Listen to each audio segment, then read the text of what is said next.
1 out of 5 Americans in the workplace struggles with a diagnosable mental disorder. And while that might not be evident to all the coworkers, many of them are suffering in silence. Boy, it's not like if someone has something going on in their personal life, they drop it when they get in the parking garage and then they come to work and everything's normal. Everything's coming into work with them. The office as a relationship is an organization of people, right? And so the impact of any one person on the total organization is going to affect the business.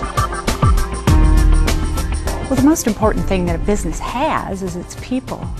And those assets are critical to success. We've got to get to the point where we can speak about it and talk about that kind of mental illness and the intensity of it. It's part of the responsibility we take on when we assume employment for them, and a major part of their lives. I feel it's imperative that workplaces train their employees and provide resources for people to get help. Our premise is simple. We should value mental health just as we do physical health. Now, as intellectually reasonable as that sounds, we all know that talking about mental health makes some people uncomfortable. They'll say, it's none of my business, or it's embarrassing, or it doesn't have anything to do with work. Well, maybe it does make people uncomfortable, but the impact of mental health issues and suicide in the workplace is undeniable. So let's talk about openness and attitude towards mental illness from a traditional business perspective, which is, what's the ROI? What's the return on investment for dealing differently with mental illness in the office? It makes financial sense. Mental health issues, and suicide in particular, affect a workplace's bottom line.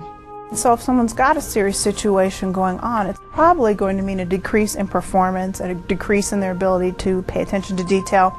And those things affect the operation, and they should be important to managers. In contrast to absenteeism, where people are just literally not showing up to work, presenteeism is when they show up to work but they are unable to function. So they spend their day being distracted or not being able to concentrate on their work at hand, and a whole day is lost of productivity because of that. So millions of dollars are lost every year in American workplaces because of these issues, that if the workers felt that they could disclose what was going on for them emotionally and get the appropriate help, would not occur. And I think it's also about relationships. People are at work 40, 50, 60 hours. You become close to people, and so I think it hurts everyone when people see someone suffering in the workplace. I found in my own life that when I'm dealing with friends or employees that are having any type of medical issue, any type, that when I show up with compassion, I'm creating a trust relationship. And trust relationships are the basis of all business relationships, of all human relationships. So to make that investment is a very high ROI for the business.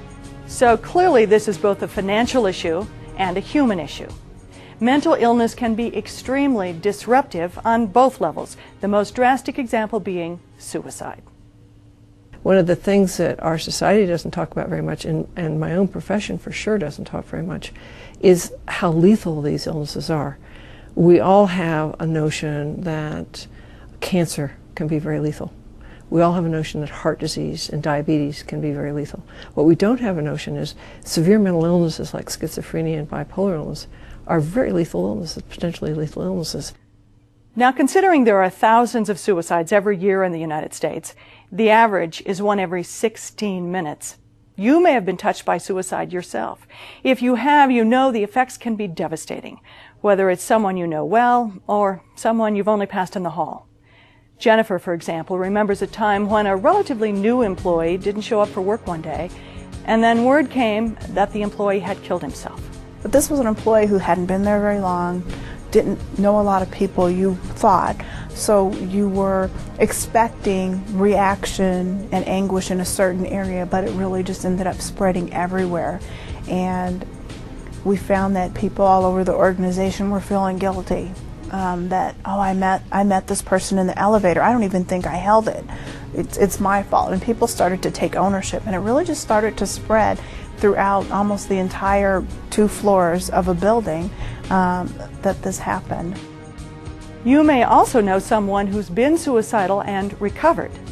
It took a very long time for entrepreneur Steve Frazee to find a medication that stabilized his bipolar disorder. During an entire year of being suicidal, he survived by having a list of people he could call. it's like a pain in your soul. My soul was dying. And I don't know, maybe the answer is that when your soul is dying, the food you need to give it is love. I don't know. But I know that when I got on the phone and I talked to people that really cared about me, that just, it wasn't anything that they said or I said, it's just that they were there and that they just talked to me. Yeah. Of course, different people respond to different treatments. Some may need medication to get back on their feet. Others may benefit from talk therapy or some combination of the two. Still others might find comfort from a faith community counselor or medical professional. Psychologist Kay Redfield Jamison, who was diagnosed as bipolar herself years ago, says the vast majority of people can be helped. There's every reason to be optimistic about suicide prevention because, I mean, suicide prevention, first of all, is predicated upon knowing a great deal about the illnesses that are most likely to lead to suicide. And there are about 5 illnesses that account for 90 to 95% of suicides. And in almost all of those illnesses, we have a tremendous amount of information of the genetics, the course of the illness, the symptoms, and we have, in some cases, reasonably good treatments, and in some cases, excellent treatments. So that's good cause for optimism.